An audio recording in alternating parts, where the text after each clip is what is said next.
Bienvenue dans le Carré d'As Immobilier, votre rendez-vous incontournable pour tout comprendre sur l'immobilier. Que vous soyez un investisseur débutant, un professionnel chevronné ou simplement curieux, ce podcast est fait pour vous. Chaque épisode, nous recevrons des experts dans le domaine de l'immobilier, des agents, des promoteurs, des investisseurs, des architectes, des notaires et bien d'autres encore. Ensemble, nous explorons les dernières tendances du marché, les stratégies d'investissement, les conseils pratiques pour réussir vos projets et les réglementations à connaître.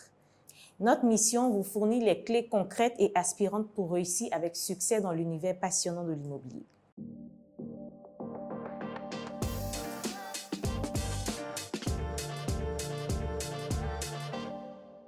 Je suis Marie-Georges Conan. Durant ce podcast, je serai en compagnie de Isaac Wayoro, avec qui nous échangerons en présence de l'expert. Bonjour Isaac, j'espère que tu vas bien. Bonjour Marie-Georges, je vais bien, merci. Et toi? Ça va, merci. Alors aujourd'hui, nous recevons M. Naï. M. Naï qui est de la maison. Oui, c'est ça. Et le thème que nous allons aborder, c'est du plan aux clés en main suivi d'un projet de A à Z.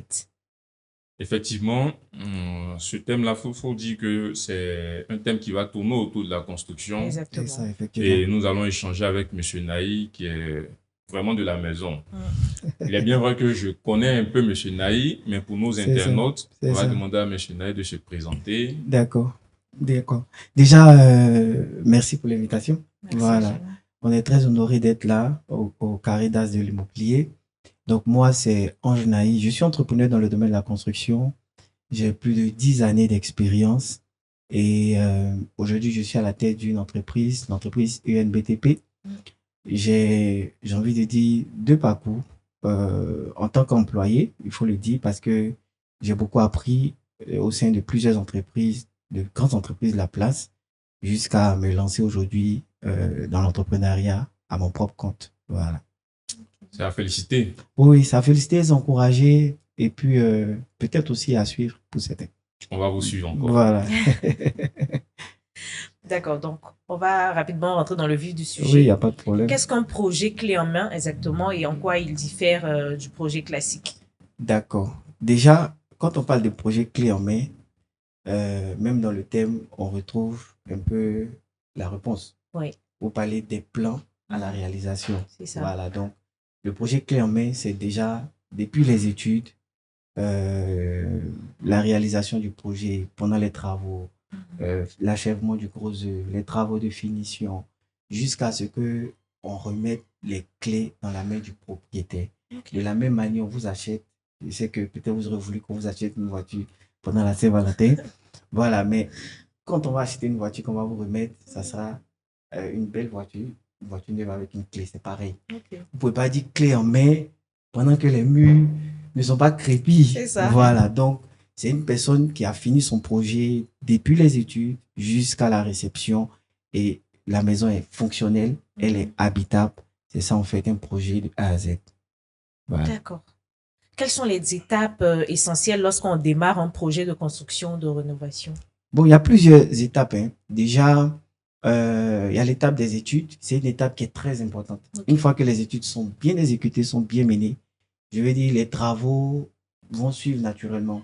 Voilà, dans les études, il y a des acteurs clés en fonction du type de projet. Donc, si vous êtes en train de construire votre villa, ça ne sera pas forcément les mêmes acteurs que si vous êtes en train de construire votre immeuble. Parce que l'immeuble a des exigences. Il y a beaucoup plus d'acteurs qui interviennent. Mais vous êtes en train de construire votre villa, vous avez un architecte, à mon avis, c'est déjà pas mal. Un architecte ou un constructeur qui peut vous accompagner techniquement dans le montage de votre dossier, c'est-à-dire les plans, les devis, les démarches administratives pour avoir le permis, jusqu'au démarrage de vos travaux. Vous voyez un peu, non? Donc, c'est un peu ça. Ok, mais à la suite de cela, j'aimerais savoir comment vous faites pour choisir vos différents partenaires et prestataires pour mener à bien le projet. D'accord.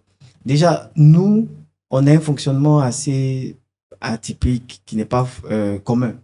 Voilà, moi, sur l'ensemble de mes projets, vous allez voir des personnes avec qui je travaille, ça fait peut-être 5 ans, 6 ans, 7 ans pour certains. Donc, en fait, je travaille à fidéliser les partenaires. Voilà.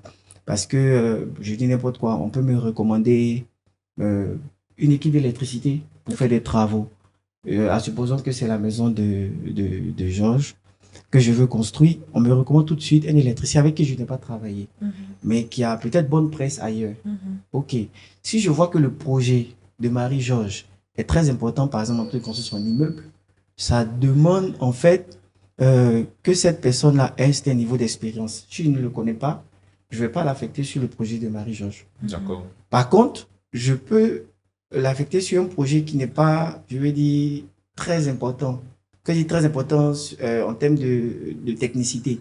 Voilà, un petit projet, on aurait construit une villa basse, on aurait construit une chambre salon et deux chambres salon. C'est ça que j'appelle un projet simple, qui n'est pas trop technique. Donc, je peux décider de tester cette équipe d'électricité là sur ce projet. Bien sûr, c'est bien encadré. Voilà. Et si cette personne fait ses preuves au fur et à mesure, je lui donne beaucoup plus de responsabilités. Donc, ceux avec qui je travaille aujourd'hui, c'est des personnes qui ont déjà fait les preuves. Au point où je peux leur confier des chantiers, où j'ai pas besoin d'être tout le temps là, chaque jour, pour dire est-ce que ça s'est bien fait, est-ce qu'on a déjà fait un parcours, on a déjà fait des projets qui ont été une réussite. Donc, voilà un peu comment on s'organise en interne. Voilà. Ça dit que vous avez des points sur lesquels vous tablez avant de choisir un partenaire. Bien sûr, la compétence, notre métier est assez technique. Vous voyez, vous pouvez faire une belle maison. Le cas de l'électricité tout à l'heure, si vous n'avez pas eu un bon électricien, vous pouvez finir. On vous donne la clé de votre maison et une semaine après, il peut y avoir un incendie de votre maison. Un incendie qui émane pas forcément de la cuisine, mais qui émane de l'électricité. Simplement parce que des câbles n'ont pas été bien branchés. C'est ça.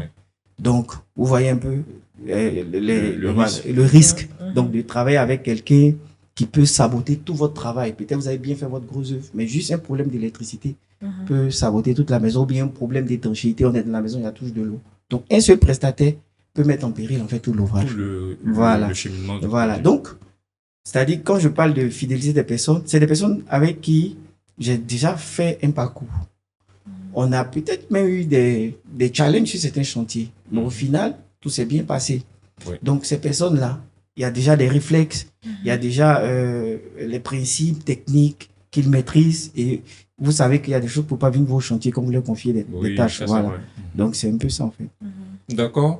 Mais quels sont les outils et les méthodes que vous recommandez pour une meilleure planification de ces genres de projets? Déjà, c'est vrai qu'il y a pas mal d'outils dans la gestion de projets, mais je parlerai plus de méthodes. Ok. En termes de méthodes, déjà, dans la phase des études, il faut avoir le maximum de séances de travail possible avec les différents acteurs du projet. Vous savez, un projet de construction, c'est au moins 10 à 15 lots, 15 corps de métier qui interviennent. Donc, vous ne pouvez pas décider juste de commencer votre projet seulement qu'avec votre maçon. C'est pas suffisant. Vous voyez? Donc, quand vous commencez votre projet, il y a l'électricien qui intervient. Il y a le plombier qui intervient. À un certain niveau d'avancement du projet, il y a d'autres corps de métier qui vont intervenir. Donc, dès le démarrage du projet, tous ces acteurs clés, ou vous voulez ces prestataires ou ces sous-traitants, doivent connaître le projet. Ils pourront même vous conseiller, même dans la phase des études. Parce que même les devis, pour faire des devis beaucoup plus justes, il faut que ces personnes-là déjà interviennent. Ils pourront faire des propositions pour optimiser en fait les coûts. Vous voyez? Voilà. Donc, quand ils sont associés, dès le départ, ça vous permet déjà d'avoir une équipe, j'ai envie de dire, d'avant-projet, qui connaît le projet avant même qu'il ne commence. Ça, c'est vraiment déjà la première étape. C'est la première étape. Voilà. Après ça, il y a la bonne gestion en fait des espaces. Vous avez un site, vous voulez construire. Peut-être c'est un terrain de 500 mètres carrés. Vous voulez construire votre maison qui est sur 150 mètres carrés. Imaginez que vous commencez à verser le sable, le gravier, le ciment, amener ça n'importe comment sur le chantier. Et quand on veut commencer, on se rend compte que où on a versé le gravier, c'est là que la maison doit être implantée. Donc il faut bien gérer l'espace. Il faut faire, dans notre métier, on parle d'un plan d'implantation. Voilà, il faut faire un plan d'implantation. On sait que la maison va occuper tel espace. On sait qu'il y a des angles morts où on peut, par exemple, stocker le sable, le gravier. Vous voyez un peu, non? Donc tout ça, il faut bien définir dans l'étude. J'ai envie de dire, l'autre chose aussi qui est importante, c'est les fournisseurs. Il faut bien caler, en fait, les fournisseurs avec lesquels vous voulez travailler. Il faut vous assurer qu'ils ont ce que vous voulez à temps.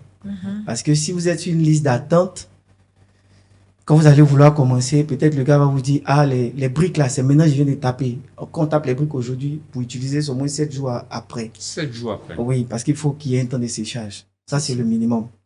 Donc, si vous partez chez votre fournisseur, bon, j'ai besoin de mes briques aujourd'hui. Les gens finissent de creuser, on doit monter les murs. Il dit, patron, il n'y a pas de problème. Hein. Mais vous aurez ça dans 7 jours. Ouais, non, donc, c'est tout ce travail-là en amont qu'il faut vraiment bien préparer pour mieux amorcer, en fait, votre chantier, quoi. Voilà. Oh, mais ça demande beaucoup de technicité. Hein? Oui, beaucoup de technicité, beaucoup d'organisation préalable. Et ça, je dis, ça, le chantier n'a même pas commencer. C'est vraiment toutes les démarches préalables qu'il faut. Voilà. Okay. Est-ce que vous êtes du genre à piloter tous vos projets ou vous déléguez facilement? Je délègue difficilement. Mais je délègue. Okay. Je délègue. En fait, moi, mes gars, mes équipes, c'est... Je leur dis souvent, après l'armée, c'est le génie civil. Voilà. Donc, moi, je dis, après l'armée, c'est le génie. Donc, la même discipline qu'on a dans l'armée, on doit pouvoir l'avoir dans le génie civil. Parce que quand on parle de construction, c'est le génie civil. Et ceux à qui je délègue, au point où je peux dire, il n'y a pas de point où vous pouvez le faire, c'est des personnes qui ont déjà fait les preuves. Okay. Voilà, parce que dans la question de délégation, il faut, je vais peut-être utiliser des termes qui ne sont pas forcément, mais il faut des fils. C'est quoi? C'est-à-dire, quand je dis il faut des fils, il faut des personnes qui travaillent comme moi. Okay. C'est-à-dire, ils savent que si je vois le travail des maçons, la même réaction que j'aurai si le travail n'est pas correct, il faut que cette personne-là ait la même réaction. C'est ça que j'appelle il faut avoir des fils. Okay. Donc, autrement dit, il faut pouvoir se dupliquer. C'est savoir double. Voilà. Donc, les personnes en qui j'ai réussi à me dupliquer, je les délègue des tâches très facilement. Mais les personnes en qui je ne me suis pas encore dupliqué, ça prend du temps. Je suis obligé d'être sur le terrain. Je séquence les travaux par phasage. C'est-à-dire, quand ils veulent couler les fondations, même si on dit le boss est en Chine, s'il faut qu'ils attendent, ils vont attendre. À moins que je détache quelqu'un, voilà, qui est comme un fils, voilà, qui peut aller réceptionner, qui va m'appeler pour dire c'est bon, et puis je peux leur permettre de le faire. Si on doit couler une dalle, si j'ai pas jeté un coup d'œil, c'est compliqué. Voilà, à moins que ça soit un fils, voilà. Et j'en ai, par la grâce de Dieu. Ah. Et quels sont les principaux défis que vous rencontrez lors de la mise en œuvre d'un projet? Déjà, les défis sont légion. Hein. Tout à l'heure, vous avez parlé en fait j'ai parlé tout à l'heure des choix des prestataires. Voilà, parce que quand vous avez sur des chantiers, plusieurs corps de métier à exécuter, les gens viennent avec leur manière de faire. C'est-à-dire, même le chef maçon, vous le connaissez, il peut être correct. Mais si c'est un chantier qui demande en fait qu'il y ait du monde, il va recruter des personnes. Oui. Je veux 10 maçons, parce qu'on a des objectifs à atteindre. Ok, il envoie 10 maçons. Mais parmi les 10 maçons-là, il y a peut-être 5 ou 6 qu'il maîtrise. Et il y a peut-être 3 ou 4 qui ne maîtrisent pas forcément, mais qui sont de bons maçons. Donc, ce sont ces personnes-là qui viendront avec leur manière de faire habituelle, leur comportement, les caractères, les défauts et tout.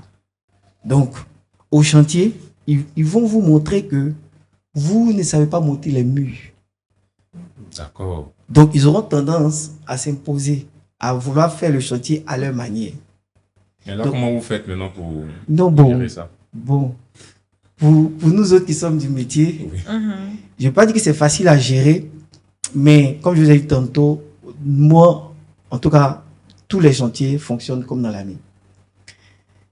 Une telle équipe qui a des personnes qui essaient de ne pas rentrer dans le moule, on travaille à les mettre dans les rangs.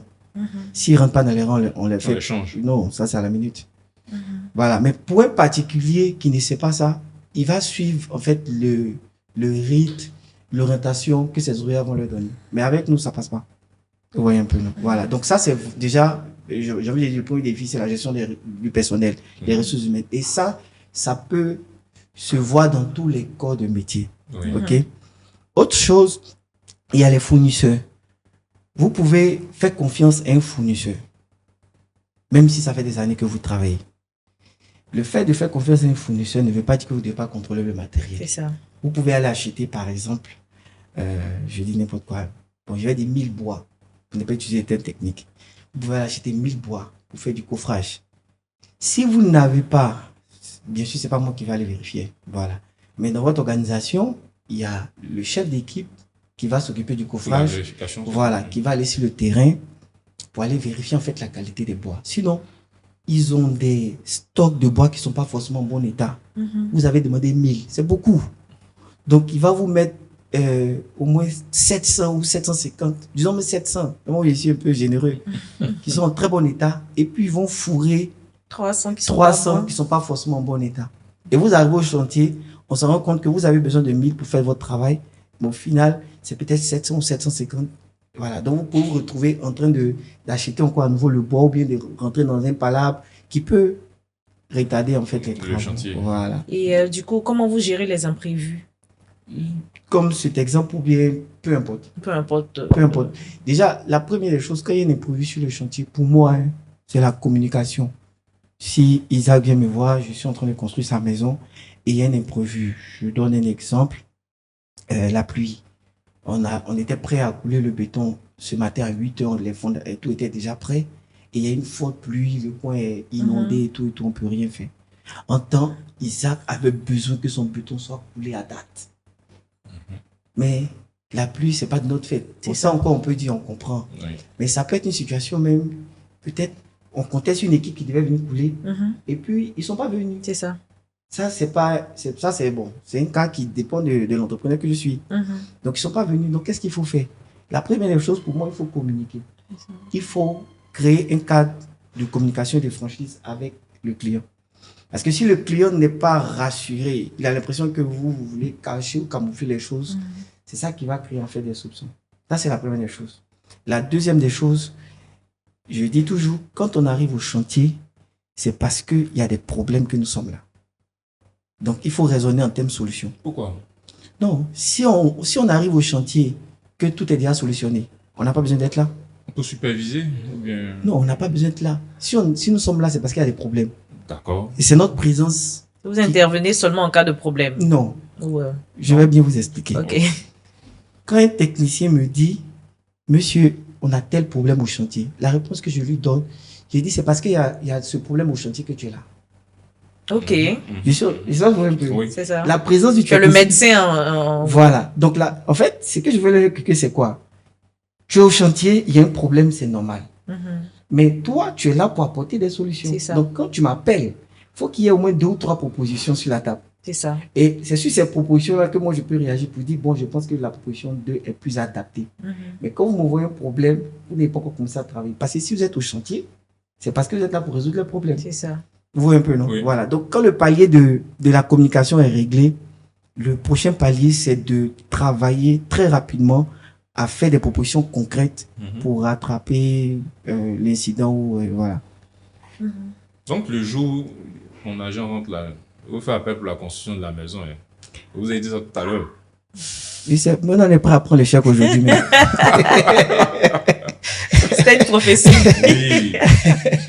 J'ai un truc que vous avez dit. J'ai l'impression que les ouvriers, ils sont un peu comme, si je peux faire la comparaison, nos couturiers qui commencent l'habit et puis après ils vous disent viens prendre dans tel jour, tu vas retirer ton habit, il n'a pas fait. ouais. Est-ce que souvent vos ouvriers vous mettent les bâtons dans les roues comme ça? Déjà, par principe, c'est pas les ouvriers, chez nous, c'est pas les ouvriers qui définissent le délai. D'accord. C'est nous qui définissons les délais et les ouvriers doivent s'organiser S'atteler. pour rentrer dans le délai. Ça, Ok. c'est pas principe. Sur nos chantiers, si on décide de commencer à 8 heures, même si tu habites à Bassam, que tu as décidé de travailler avec nous, tu dois te débrouiller pour être là à 8 heures. Après, Oui. au cas par cas, on gère.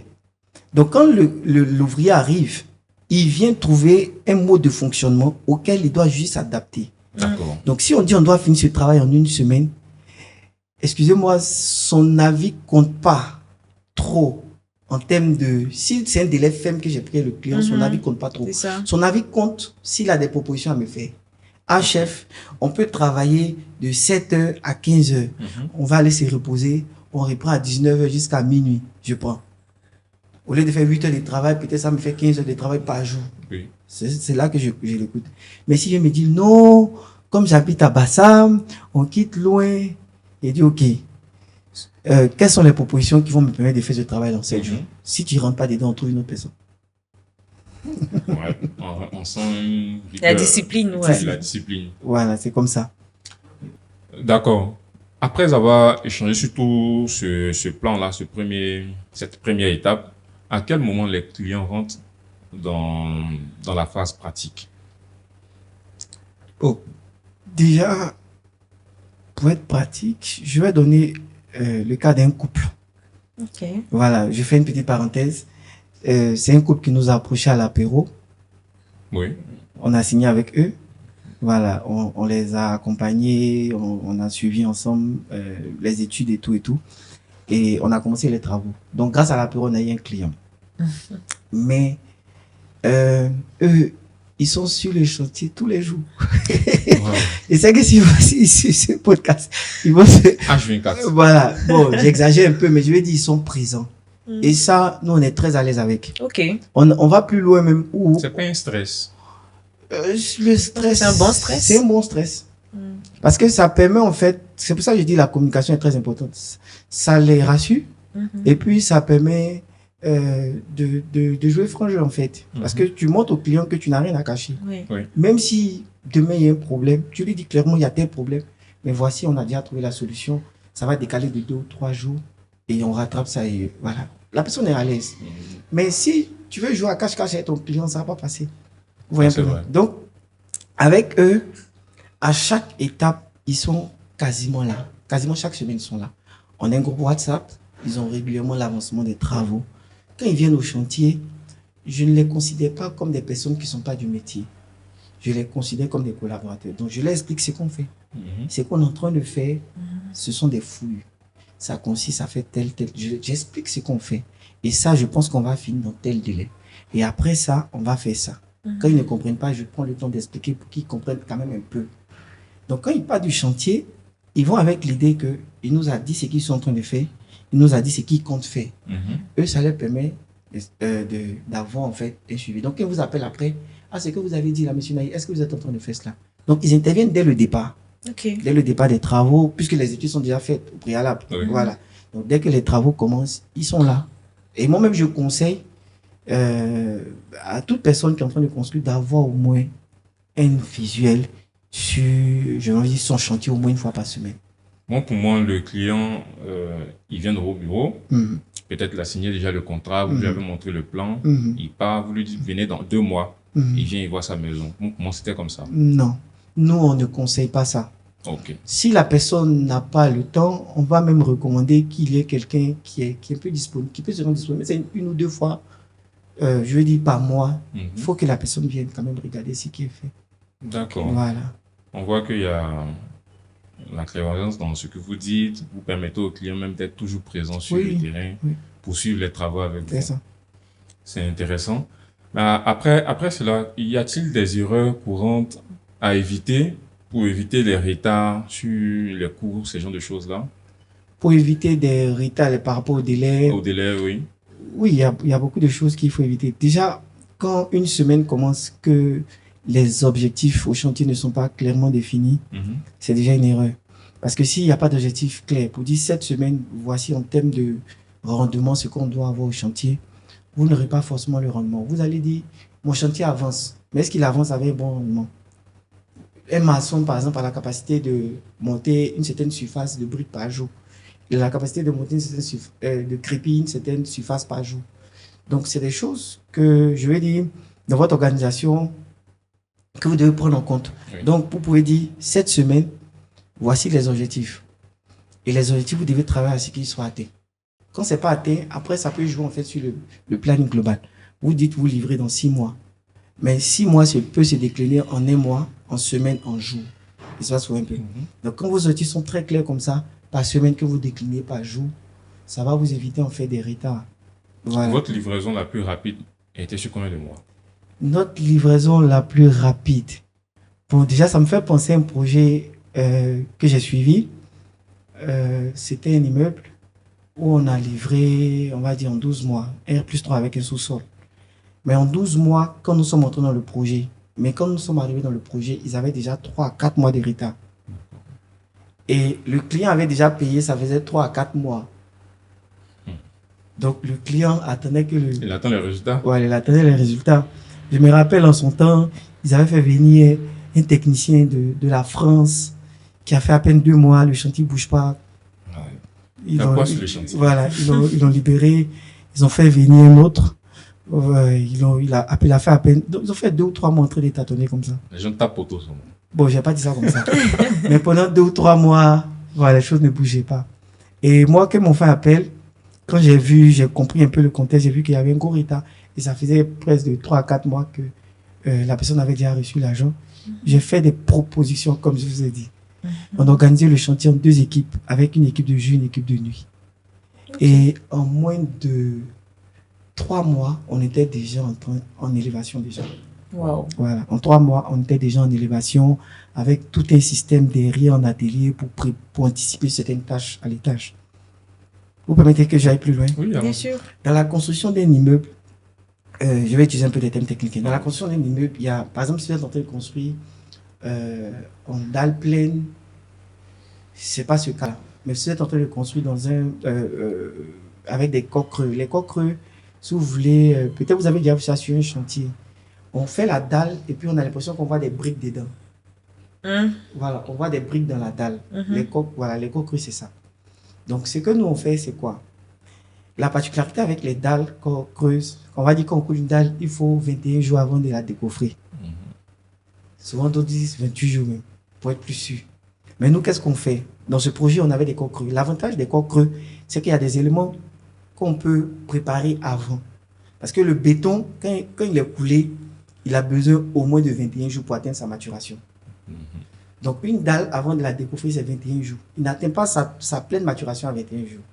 Mais à partir de 21 jours, il a déjà la force nécessaire pour pouvoir commencer à travailler. J'espère que ce n'est pas trop technique. Ça peut aller. Bon, moi, pour moi, ça peut aller. Ok. Donc, ce qu'on a fait sur le projet, c'est que tous les éléments qui tiennent la dalle ont été préfabriqués en atelier. Et quand on arrive à l'étape de la dalle, on vient, on les soulève, on les pose. Donc, au lieu de découvrir la dalle à 21 jours, avec d'autres petites techniques qu'on a rajoutées, on commençait le découpage à 7 jours.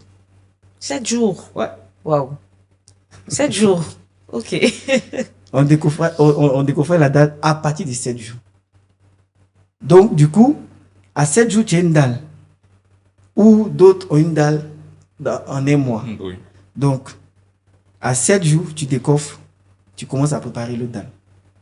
Ça vous fait gagner du temps. Énormément de temps. Waouh. Parce qu'après les finitions, ça prend plus de temps. Oui. Donc, le bâtiment est... Enfin, on a fait un truc pour impressionner le client, il était très rassuré. Donc, on est allé en poteau, on fait sortir le poteau, la dalle, poteau, dalle. En moins de quelques mois, son bâtiment a agi. Donc, ça a baissé considérablement la pression.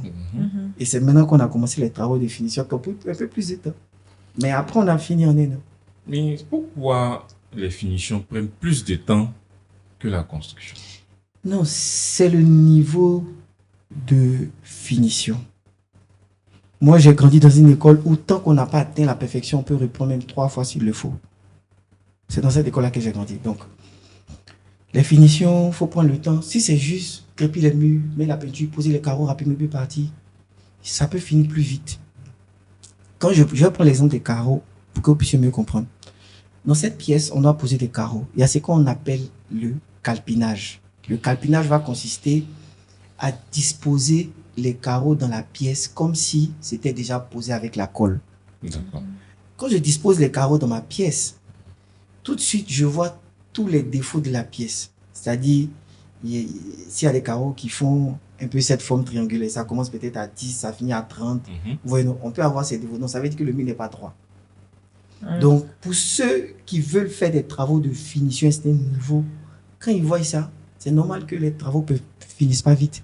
Parce qu'ils veulent trouver le bon calpinage, le bon agencement, pour ne même pas qu'on sente qu'il y a des défauts de mur. Donc, c'est vraiment un travail. Donc, vous allez voir, les gens posent carreaux. Dans d'autres, qu'on pose carreaux, c'est fini. Oui. Mais bon, après, il y a les carreaux qui sont dans le détail, là. Mais pour ceux qui sont dans les détails, parce que, par la grâce de Dieu, j'ai quand même participé à des travaux de plusieurs autorités. Faut pas t'amuser. Faut pas t'amuser. Non. T'as t'amusé, tu vas poser des carreaux dans une chambre, dans son salon, et puis tu as un morceau qui n'est pas bien fait à la fin du mur, mais tu vas apprécier. Donc c'est pour ça que ça prend du temps. Vous voyez un Si peu. je dois construire ma maison, c'est vous que je dois appeler. Parce que moi, je suis comme ça aussi. Je suis beaucoup dans les détails. Je remarque tout. Donc, c'est un peu ça. Mais il faut être aussi appuyé. C'est important de le préciser. Ok. Et quels sont les derniers contrôles à effectuer avant la livraison d'un projet? Ok, il y en a plusieurs. Mais je vais donner vraiment des... comme vous avez parlé de avant la livraison des projets. Déjà, quand on finit un bâtiment, les éléments les plus délicats, il y a la plomberie. Ok. Donc, il faut faire les tests d'étanchéité de toutes les installations en lien avec la plomberie. Ok. Ça va consister, avant de poser les robinets, avant de poser tout ce qui est robinetterie dans la maison, ça va consister à mettre des bouchons. Dans toute la maison, vous bouchez tous vos réseaux et puis vous mettez votre tuyau sous pression.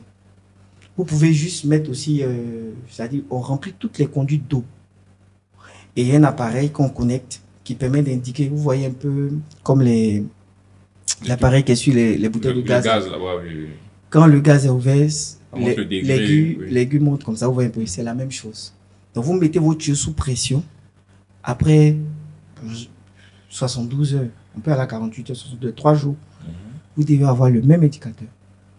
Je ne sais pas si vous comprenez. Oui. Donc si ça descend, ça veut dire qu'il y a des fuites.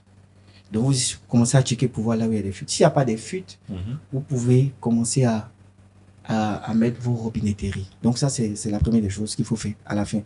C'est bon? Oui. Donc les tests d'étanchéité des installations de plomberie. La deuxième chose, il faut faire vérifier vos installations électriques, pas par votre électricien, puisque c'est lui qui a fait les travaux. Voilà, les gens ne le savent pas. Non. C'est lui qui a fait les travaux. C'est lui qui a fait les travaux. C'est lui qui doit constater les dégâts ou pas. Et puis on va valider. J'ai une cliente, par exemple, qui me fait entièrement confiance. Oui. Elle nous a confié, on est en train de faire son projet actuellement, son projet d'immeuble. Mais malgré qu'elle nous fait confiance, son mari a décidé de nous contrôler avec Bureau Veritas, qui est un cabinet de normalisation des risques. C'est ça, oui. Donc nous, on a produit des documents, des travaux qu'on va exécuter. Et Bureau Veritas a validé toutes les études qu'on a proposées, quasiment sans observation. Et nous sommes en train d'exécuter. Ce n'est pas parce que tu fais confiance à quelqu'un qu'il a fait des travaux d'électricité que tu ne dois pas le contrôler. L'électricité, c'est très délicat. Et ce n'est pas un contrôle comme si on va prendre Bureau Veritas. Non. En général, quand on finit un bâtiment, on fait intervenir le LBTP, c'est un laboratoire en Côte d'Ivoire, qui est un département qui vient faire ce qu'on appelle la sécurelle. Oui. Et c'est que vous avez déjà entendu Oui. parler de ça. Donc, ils vont envoyer un spécialiste quand votre projet est fini, et puis il va juste vérifier vos installations pour s'assurer qu'il n'y a pas d'anomalie. Ils viendront avec des appareils, ils vont juste vérifier les installations. Les cabinets comme Bureau Veritas, Socotec, excusez-moi, je ne fais pas de publicité, mais ce sont des cabinets qui peuvent aussi le faire. Ça, ce sont des cabinets privés. Mais le LBTP, en collaboration avec la CE, ils viennent, ils vérifient vos installations. Vous êtes sûr que l'électricien a vraiment bien travaillé. Donc, il faut toujours faire vérifier Il faut par faire une autre vérifier. personne. Ouais. Ça, c'est pour l'électricité. L'électricité. La dernière chose, on ne pourra pas tout dire. Oui. La dernière chose, c'est de faire ce qu'on appelle des plans de récollement. Les plans de récollement vont consister à faire la mise à jour, parce que le plan à l'étude peut ne pas être le plan, c'est-à-dire qu'on finit d'exécuter, ça peut ne pas être le plan définitif. Vous savez, avec les femmes, on a validé un plan, mais sur le terrain, elle va se dire, ah, mais je ne pensais pas que ma cuisine était petite comme ça. Entre c'est ce qui est sur le plan. Ah, vraiment, c'est que ce sont les clientes femmes là. Non? Voilà. Ouais. Non, elle, la cuisine, la chambre principale. Notre nom est douche. gâté. Hein. Non, c'est pas gâté, au contraire. Donc, vous savez, la cuisine, il faut faire attention à ça. Sinon, on risque de pas acheter ton bâtiment parce que la cuisine n'est pas grande. Vous voyez un peu. Donc, pendant les travaux, il peut y avoir des réajustements. Ok. Par exemple, il y a un mur qui a bougé. Quand un mur bouge, ça affecte l'électricité. Ok. Voilà, donc il peut y avoir quelques petits réaménagements pendant les travaux. Mais l'erreur à ne pas commettre, c'est de finir les travaux sans faire... Le plan de récollement, c'est juste faire la mise à jour de tout l'ensemble des plans avant de partir, que vous devez remettre au propriétaire. Là, en cas d'intervention, les plans de récollement permettent de Du retracer suivi, voilà. exactement tous les réseaux qui avaient été installés. Si c'est un problème d'électricité, quand il prend les plans de récollement, il sait, c'est vrai, au départ, voici les plans qu'on avait, mais finalement, voici ce qui avait été exécuté. Donc, sur la base des plans de récollement, il peut se retrouver facilement, mais ce n'est pas le même électricien. Ah, d'accord. Je vais aller plus loin. Oui. Dans le bâtiment, il y a, comme on appelle ça, un coffret électrique qu'on voit souvent dans notre maison. Oui, oui. Avec les DPN, des trucs qu'on monte comme ça, on fait descendre. Voilà, souvent les gens ne le font pas, mais normalement, sur ces DPN-là, on doit pouvoir écrire en fait, les DPN correspondent à quelle pièce. Par exemple, ça concerne les... Au salon. Voilà, le salon, et peut-être si c'est les clims et tout, on précise. On peut mettre des petits scotch à papier en écrivant là-dessus. Parce que le jour que vous avez un problème, par exemple, dans la cuisine, vous savez quels sont les DPN à faire descendre pour isoler, en fait, la pièce. Oui. Donc, souvent, c'est pas écrit. Voilà. Avant que l'électricien arrive, si vous ouvrez juste le coffret, même pour un particulier, il sait que ici, ça, c'est le clim de la chambre. C'est ça qui a problème. Il fait descendre. Aussi simple. Donc, souvent, c'est des petits trucs comme ça qu'il faut... Non, mais nos maisons d'avant, on n'a pas fait ça. Donc, oui, mais les choses évoluent. Sont positionnées comme ça. Quand il y a un problème, tu fais tout descendre pour chercher la panne. Les choses Grâce à M. Naï, vraiment. On va commencer à identifier les différentes salles. Ok, M. Naï, dites-moi, est-ce qu'il est arrivé un moment où vous avez construit la maison et le client est venu, non, ça ne me plaît pas, on casse, on reprend tout à zéro? Cassé. Bon. Ça dépend. C'est pour ça qu'on leur demande d'être toujours sur chantier pour voir. Vous-même, vous êtes venu, vous avez constaté que les ouvriers n'ont pas fait ce que vous avez demandé. On reprend tout à zéro. Déjà, on va essayer de recadrer un peu. Quand on commence un projet, il y a des plans. Oui. Si le client, pendant les travaux, on a fait un mur qui est conforme au plan, qui vient casser, c'est son droit. Il y aurait une incidence financière. Si c'est nous qui avons fait le plan, qu'il a validé, et pendant les travaux, il dit par exemple, je ne voyais pas ça comme ça. Parce que souvent, les particuliers, en fait, le plan et la réalité, souvent, sont différents. Voilà. Donc, si c'est conforme au plan qui vient casser, normalement, c'est comme des travaux supplémentaires. Il y aurait une incidence financière. Ok. Mais si c'est lié, je veux dire, à la malfaçon, les maçons n'ont pas bien travaillé et tout, que le propriétaire demande de casser. En tout cas, si moi j'ai vu avant qu'il me voie, ça sera cassé avant. Voilà. Mais s'il vient, qu'il a vu avant moi, qu'il signale, ça, on ne fait même pas de débat là-dessus. On répond rapidement et puis on passe à autre chose. Mais on travaille à éviter ça au maximum parce que ça fait des pertes pour l'entreprise. C'est pas ce que vous voyez. Oui, je vois. Voilà. Donc, pour mieux, ça c'est une question que je voulais savoir, hein, pour garantir que la demande du client est conforme à ce qui est sorti de terre, vous vous basez sur... Non, déjà, c'est vrai que c'est un document qui n'est pas tellement connu dans l'immobilier, dans certains projets de l'immobilier.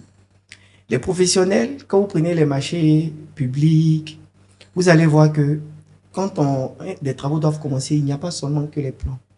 Il y a aussi, je peux utiliser le mot cahier des charges, ou un sort de descriptif des travaux.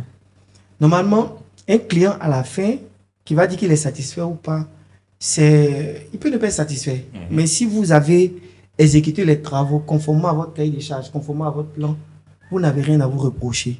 Maintenant, il peut ne pas être satisfait parce qu'il n'a pas vu ça comme ça. Parce que la projection sur le plan n'est pas pareil qu'on est dans la réalité. Ça, c'est un. Deux, ce que nous on fait, le gros œuvre, c'est vrai que le client qui n'est pas forcément sachant, on ne rentre pas dans trop de détails techniques avec lui. On s'assure que l'ouvrage soit fait vraiment dans les règles de l'art. Par contre, dans les finitions, on l'implique. On implique le choix du client dedans. Oui, on implique. Parce que tu chiffres du carrelage, je dis n'importe quoi, à 10 000 francs le mètre carré.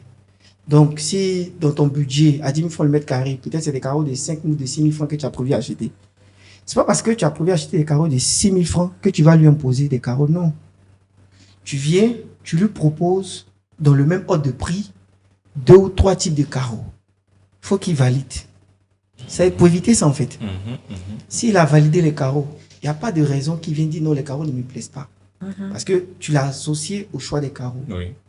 La peinture sur les plans, les vues 3D, sur la réalité, souvent, ça peut être différent. Donc, on peut faire des planches. C'est-à-dire, vous faites plusieurs propositions. On peut prendre cette pièce, on prend un petit panneau, on lui dit, voici la couleur qu'on veut mettre à l'intérieur. Proposition 1, proposition 2, proposition 3. Il valide la proposition. Quand il valide la proposition, sur le chantier, on ne met pas la peinture dessus vite. On finit toute la maison avec la proposition qu'il a validée. Le point de mur, on a fait la proposition là.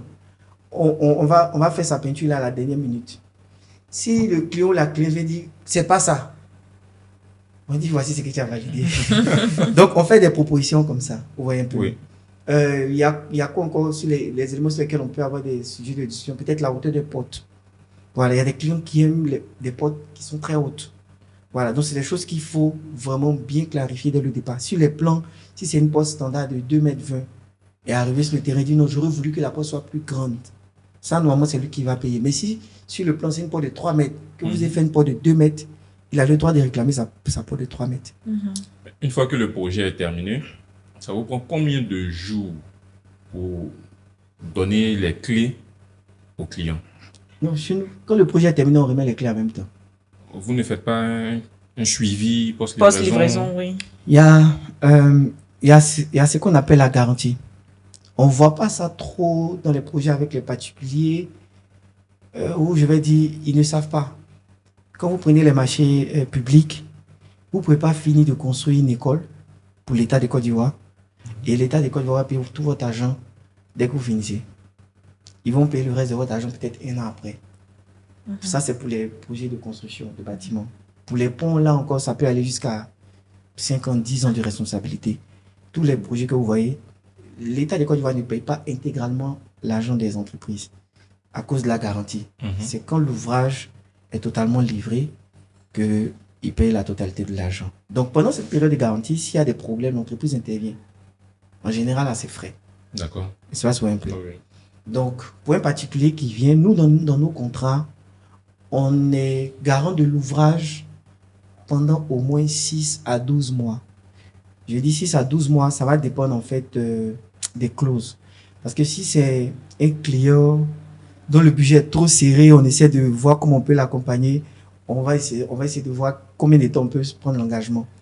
Mais les clients qui sont flex, qui ne parlent pas beaucoup, comme les Maricona, on peut aller jusqu'à 1 an même. Là, quels que soient les bobos, dès qu'ils nous appellent, on s'organise et s'il y a des réparations, on les fait.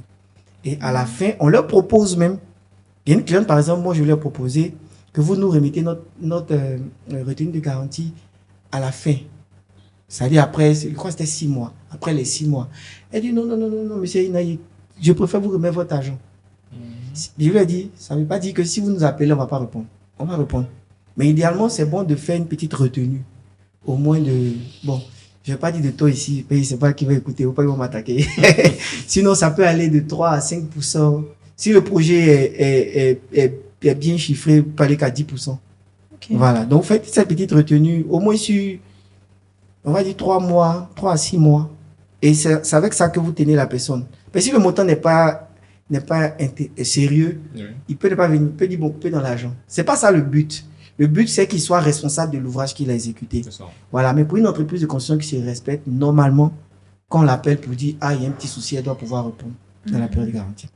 Mais il y a une précision aussi à faire à ce sujet. Parce que souvent, vous livrez la maison, le propriétaire peut venir faire des travaux. Vous n'êtes pas au courant. Voilà. S'il fait des travaux, il vient, il dit non, ici, il veut agrandir, il casse des trucs, et vous n'êtes pas au courant. S'il y a un problème, si après inspection, on voit que c'est lié à ces travaux-là, vous n'êtes pas responsable. Oui, ça, voilà. C'est un peu ça. Donc, il faut en tenir compte aussi. Vous êtes plus à l'aise dans quel type de construction? Immeuble ou villa? Je suis très à l'aise dans les immeubles. Dans les immeubles? J'aime les immeubles. Les immeubles sont risqués, hein? Oui, j'aime le risque.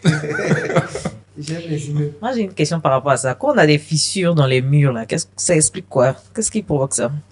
Les immeubles. Les fissures dans les murs. Déjà, ce que vous devez comprendre, c'est que quand vous construisez un immeuble, vous faites un cumul de charges. OK. Donc, vous cumulez des charges. Le fer, le gravier, les briques. Vous superposez toutes ces charges-là. Et vous les mettez ensemble. Et vous dites, quand vous finissez, à partir d'aujourd'hui, vous formez une entité. Donc, ils sont pas habitués à être ensemble. C'est ça. Donc, je prends ça comme ça pour que vous compreniez. Ça clair. Donc, le temps qu'ils vont commencer à s'habituer, ah, toi, tu es mon voisin. Le temps qu'ils vont commencer à s'habituer au fait qu'ils sont ensemble et ils constituent le bâtiment, c'est ça qui occasionne les disputes. En fait, des gens ont dit, il faut que le bâtiment s'asseye. C'est ça. même. Voilà, C'est ça. vous avez travaillé dans des conditions, vous devez livrer dans des délais et tout, c'est normal.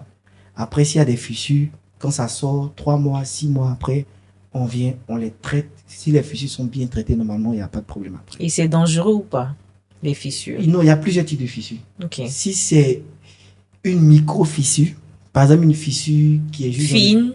qui est fine, Mais voilà. est-ce qu'elle est longue? Tant qu'elle est fine, Ok. quelle que soit sa longueur, Il n'y a pas c'est de une problème. micro-fissure. Ok. En fait, les fissures peuvent être liées au crépissage. Peut-être la portion de sable qu'ils ont pris dans le mélange. Vous avez un immeuble à crépi, on vous livre peut-être 50 voyelles de sable. Il peut y avoir des petites portions dans le sable qui ne sont pas forcément de qualité. Peut-être une brouette, 2 brouettes. Donc, on a crépi la partie et la partie de sable là n'a pas adhéré au ciment. Donc, quand ça se relâche, ça crée en fait des fissures. Ça, c'est un. Les micro-fissures sont liées aussi au fait que quand on met de l'eau dans le crépissage, là, peut-être si le matin, il était très inspiré à 8 heures, il a mangé son gaba, il dose bien l'eau. Mais vers 15 heures, la température commence à descendre. Il peut mettre l'eau comme ça là-bas. Donc, souvent, le retrait trop rapide de l'eau dans le crépissage peut aussi après engendrer. Tant que c'est une fissure qui est dans le crépissage, dans les briques, ça va. C'est facile à gérer. Ok. Mais si vous avez une fissure, il y a votre bâtiment, si vous avez une fissure qui est dans une pièce, qui traverse la pièce, et puis vous avez l'impression même qu'elle est en train de tracer aussi le sol, Waouh. ça, C'est c'est pas ce bon. que j'appelle macro-fissure. C'est une fissure qu'il faut regarder de près. Mais c'est les petites fissures dans le bâtiment, ça, il n'y a pas de problème. Voilà. D'accord. Tout à l'heure, vous avez dit que vous êtes plus à l'aise dans les bâtiments.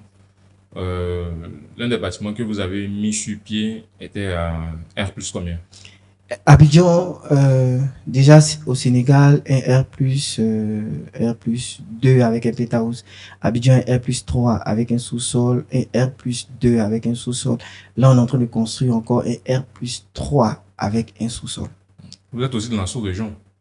Dans la sous-région, on a travaillé, non, pas nous. Moi, en tant que consultant au Sénégal, c'était en tant que consultant. Ok. Voilà. C'est pas l'entreprise qui est intervenue, voilà. Mais si actuellement, vous m'appelez pour un projet de la sous-région, je peux intervenir. Parce que cette expérience m'a permis de savoir qu'on peut aussi apporter notre expertise dans la sous-région. Voilà. Donc, C'est pas la même terre en Côte d'Ivoire qu'au Sénégal. Hein. Il y a des experts là-bas. Je me rappelle, là où il y a eu la CAN au Cameroun. Voilà. J'étais allé en visite d'expertise au Cameroun. On était allé voir le terrain des grands footballeurs du pays. C'est naïf. Ok. Un grand footballeur du pays. On a eu la grâce de le rencontrer, de prendre des photos avec lui et tout. Ok. Voilà. Le génie civil, c'est pareil, en fait. Ils ont les mêmes réalités. Et après, on s'est pas entendu sur les questions de coût. Mais je vais dire, techniquement, si on devait travailler là-bas, c'était les mêmes méthodes. On allait travailler avec les laboratoires, les ingénieurs qui sont sur place et tout et tout. Peut-être il y a des choses qu'on allait faire à Abidjan par mesure de sécurité. Mais il y a beaucoup de choses qu'on allait faire sur place. En termes d'ouvriers, il allait déplacer peut-être mes chefs d'équipe et tout le reste allait enfin, le recrutement allait se faire sur place. C'était un peu ça. Il faut combien, ça, sans... Vous avez vous vous asseyez. Il faut combien concrètement pour faire soit une villa, chambre-salon ou 2 chambres-salon?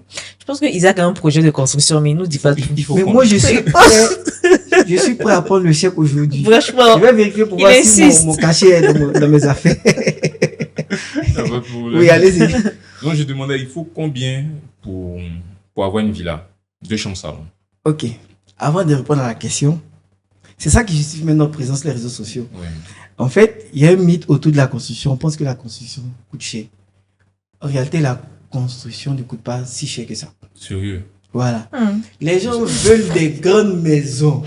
En fait, la construction, je dis n'importe quoi. Quelqu'un qui veut construire une maison sur 300 mètres carrés, sur un terrain de 500 mètres carrés, il a 500 mètres carrés, et puis il veut que sa maison fasse 300 mètres carrés. Donc, je vais prendre Georges, Elle a un terrain de 500 mètres carrés. Elle veut que sa maison soit très grande. Elle est partie à Dubaï, elle a vu une maison très grande. Elle veut que sa maison soit grande comme ça. Oui. 300 mètres carrés. Une villa, une villa à base de 5 pièces. Vous aussi, le même projet. Vous avez 500 mètres carrés. Vous voulez que votre maison soit construite là-dessus, mais vous avez un budget. On doit optimiser en fait en termes de coût. Ok. Donc nous, on va vous proposer un projet de villa à base de 5 pièces en tenant compte de votre budget. Peut-être ça ne fera pas 300 mètres carrés comme pour Georges. Peut-être on sera à 100, 150 mètres carrés. Mais on va rentrer dans votre budget. Elle, où vous allez peut-être dépenser 30 millions, elle va dépenser le double pour les mêmes 500 mètres carrés. Elle dira, mais ici aussi c'est 500 mètres carrés. Et lui là-bas, vous avez fait à 30 millions. Ça, c'est au cas où elle est informée. Mais ici, moi aussi, 500 mètres carrés, la même 5 pièces, vous me faites à 50 à 60 millions. La question, c'est est-ce que ce sont les mêmes surfaces? Non. Ce qui coûte, c'est l'emprise que votre bâtiment occupe. Chez nous, à partir de 14, 15 millions, on peut déjà vous proposer un plan de 2 chambres salon. Ok. Tout fini, clé en main. 14 millions. À partir de 14, 15 millions, on peut déjà vous proposer Vous avez dit quoi? 2 chambres salon. 2 chambres salon. Sans les coûts du terrain.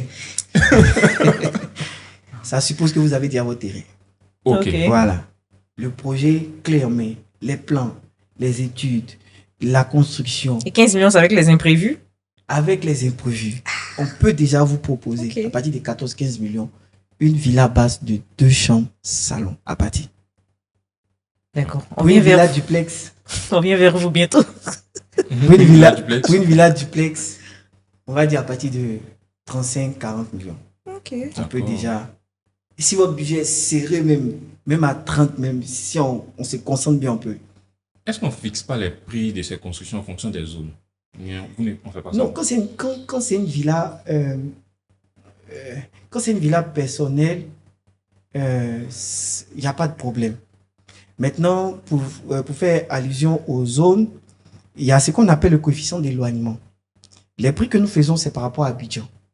Une villa, si votre terrain est à Abidjan, quand on fait un projet de 30 millions à Abidjan, que vous voulez le même projet, par exemple, à Odjéné, il va avoir ce qu'on appelle un coefficient d'éloignement qu'on va affecter au coût global. Parce qu'il y a la distance, il faut déplacer le personnel. Parce que ceux qui revendent le ciment là-bas, eux tous, ils prennent ça à Abidjan. Donc, le coût du ciment tient compte du transport. Donc, une villa de 30 millions qu'on va exécuter à Abidjan, à Odjéné, peut-être peut revenir à 35 ou 36 millions à cause de la distance. D'accord. C'est cela votre question, non? Oui, voilà. Mais après, ça c'était aussi à l'intérieur. Oui. Mais par rapport aux différentes communes. Je dis n'importe quoi, la personne a son terrain en zone 4, sachant que zone 4, c'est une zone de luxe même. On vient voir M. Naï, dès qu'il sait que le client a son terrain en zone 4, il va fixer le prix de la construction. Ce sera différent de peut-être Yopougon. Non, déjà, quelqu'un qui est en zone 4, au Vallon, qui vient nous voir pour un projet, nous on va lui proposer. On va lui dire, on ne peut pas faire un projet éco c'est ça, dans cette zone. C'est vrai. Okay. Mais s'il dit c'est ce qu'il veut, on va le faire. Ok. Nous, on va lui proposer de faire un projet qui peut bien vendre. Parce que ce que nous, on fait, on ne dit pas à la personne, donne-nous tes 30 millions, on va construire. On essaie de travailler de sorte à ce que quand il met ses 30 millions, qu'est-ce qu'il gagne après? Donc, en zone 4, quand tu vas lui montrer le potentiel qu'il y a là-bas, quand il va voir que si c'est des appartements qu'il peut vendre à tel prix, ou bien il peut louer à 1 million, à 2 millions, quand tu lui présentes ça comme ça, et tu lui dis, voici le projet que je vous propose, qui va coûter un peu plus cher. Mais quand on finit, vous pouvez louer à 2 millions, à 3 millions. Mais il y a une bonne motivation. Mais si tu viens, tu lui dis, non, comme c'est billetterie là, ça sera cher. Il va passer à autre chose. C'est ça. Voilà. Pourquoi ça sera cher? Parce que vous voulez lever le niveau de la construction en termes de finition, en termes de qualité des travaux exécutés. Mais par derrière, il peut louer ça beaucoup plus cher à cause du standing. Donc aussi, tout dépend de l'objectif du client. C'est ça. Ok. Quel conseil donnerez-vous à quelqu'un qui veut se lancer dans un projet clé en main aujourd'hui? Pour sa maison, pour une promotion immobilière? Dans les deux cas. Dans les deux cas. Déjà, pour les promotions immobilières, le constat que je fais, il y a beaucoup de programmes immobiliers qui se passent bien avec des professionnels. Mais pour les entreprises qui ont un programme immobilier, il faut de plus en plus essayer de travailler comme des professionnels. je prends toujours l'exemple, en fait, des marchés publics parce que dans les marchés publics, il y a, comme vous allez voir sur le panneau de chantier, il y a l'entreprise générale qui fait les travaux. Il y a le client, souvent qui se fait accompagner par un spécialiste. L'État des Côtes d'Ivoire en général, ça peut être le BNet, ça peut être l'AGEROUTE et tout. Donc, ce même modèle-là, on peut l'implémenter quand vous avez déjà 20 villas que vous voulez construire. En tant que promoteur, si vous n'êtes pas un expert de la construction, vous prenez une entreprise qui vous accompagne et il y a un cabinet de contrôle. Les cabinets de contrôle ne coûtent pas cher. Ça peut être un cabinet, ça peut être quelqu'un que vous prenez peut-être en freelance, une personne qui est du métier, avec qui vous avez un contrat de consultance qui vient contrôler. En fait, l'idée, c'est d'avoir les rubriques sur votre projet. Donc, j'ai un constructeur, mais par derrière, je sais qu'il y a quelqu'un qui vient contrôler le travail qui est fait et tout et tout. Donc, ça va permettre d'encadrer, en fait. Et après, il aura un projet clé en main qui sera réussi. Ça, c'est la première des choses. Pour les particuliers, dès qu'ils ont l'idée, c'est déjà associer un professionnel. Il faut qu'il y ait un architecte, il faut qu'il y ait un constructeur un peu comme nous autres. Voilà, vous venez, voici mon idée. J'ai tel terrain dans telle zone, mon budget, je ne sais pas pourquoi chez nous ici, là, nos parents, quand on leur demande quel est votre budget, ils n'aiment pas donner. Ils ont peur. Ça, c'est une question. Non, c'est pas la peur, mais en Afrique, on aime cacher les choses. Ils disent toujours entre temps et temps. Voilà. Donc, nous, souvent, on insiste tellement, on dit, bon, si vous ne voulez pas nous dire le montant exact, au moins, dites-nous, donnez la tranche budgétaire. Parce que le truc, c'est quoi? Quand tu ne donnes pas le budget, nous, on travaille avec des hypothèses. Ce qui donne un montant, pour un devis, c'est des hypothèses de calcul. On dit, bon, on suppose que, en fonction du plan que vous avez envoyé, nous, on va avec nos hypothèses. On se dit, bon, on peut prendre des carreaux de 4 000 ou de 5 000. Peut-être je vais mettre des carreaux de 3 000. Nous, on ne sait pas. Oui. Nous, dans nos hypothèses, on peut voir des carreaux de 4 000 ou de 5 000. Peut-être même des 10 000. Mais toi, dans ton hypothèse, c'est carreaux de 3 000 qui passent. Il s'est dit, il est venu donner tout mon budget. Ils vont finir mon argent. Voilà, mais quand on travaille une hypothèse où on te dit c'est des carreaux de 10 000. Entends, toi et ton budget, c'est carreaux de 3 000. Il y a carreaux de 3 000, même 2 000, 2 500, mais si on fouille bien. Ça, c'est pas la qualité, hein. Non, c'est carreau. Vous parlez comme un beau ivoirien. Carreau, c'est carreau. Voilà, vous voyez un peu. Donc, quand vous donnez plus ou moins la tranche budgétaire, et puis, on vous accompagne déjà sur l'idée. Donc, il faut matérialiser maintenant l'idée en termes de plan. On fait un draft de projet, et il y a plusieurs séances. Quand le draft de projet est validé, on fait les démarches administratives pour avoir le permis. Les devis sont connus, bien sûr, dans la fourchette budgétaire que vous avez donné au départ. Et les plans sont faits en fonction. Et après ça, maintenant, les travaux commencent. Celui qui vous a conseillé, idéalement, si les constructeurs, c'est mieux de le laisser continuer. Mais s'il n'est pas forcément constructeur, il peut rester là comme un conseiller pour contrôler le constructeur que vous allez choisir après. Là, vous avez pensé le projet, il vous a accompagné jusqu'aux démarches administratives. Maintenant, après, le constructeur, quand il l'exécute, lui, il peut s'assurer que c'est fait comme à l'idée initiale, en fait. D'accord. Donc, c'est un peu ça. D'accord. Moi, j'ai une question. Je suis une cliente, je viens vers vous, je veux construire ma villa à base de 5 pièces. Vous me dites que ça fait 60 millions. L'apport initial que je verse. Pardonnez. C'est pas 60 millions, c'était un exemple. Allez-y. D'accord. Non, on va dire 60 millions. L'apport initial sera de combien en termes de pourcentage? Pour démarrer les travaux. C'est ça. Nous, on propose un calendrier de décaissement. Ok. Voilà, en général, au début, on propose 30 à 40% pour être très à l'aise parce que ça rentre beaucoup plus dans les approvisionnements. Ok. Voilà. Un client qui te donne 10 millions, quand tu prends 20 tonnes de ciment, tu es déjà à près de 2 millions. Ok. C'est-à-dire quand tu prends le ciment, le gravier, le sable, facilement 5-6 millions sont déjà partis quand tu finis de payer l'avance de démarrage des ouvriers. Donc ça va vite. Maintenant, il y a l'installation du chantier, il y a pas mal de choses. Voilà, donc en général, on propose 30 à 40%. Maintenant, quand on propose ça, on dit avec ce montant, on sera à tel niveau d'avancement. Et maintenant, on étale le reste de l'argent en fonction de sa capacité. Si la personne a déjà l'argent, s'il dit veut son projet en 3 mois, on étale le reste sur 3 mois. Ok. Si la personne dit l'argent vient au fur et à mesure, je vais faire mon projet sur 1 an, le reste de l'argent, on étale ça sur 1 an. Ça peut être des décaissements mensuels et qui doivent correspondre à un niveau d'avancement. Donc, tant qu'on n'a pas atteint ce niveau d'avancement, on ne déclenche pas le prochain palier de décaissement. Ok. C'est comme ça. Ok. Voilà. Et est-ce que vous avez une anecdote marquante? Ok. C'était un projet clé en main. Ok. C'était un projet clé en main. C'était un chantier qui était très difficile voilà, où on a participé à l'intérieur du pays et on a fini le projet. Dans le projet, on avait quelqu'un qui intervenait aussi dans la décoration d'intérieur. Ok. Et aussi, on a apporté notre expertise pour pouvoir réussir le projet.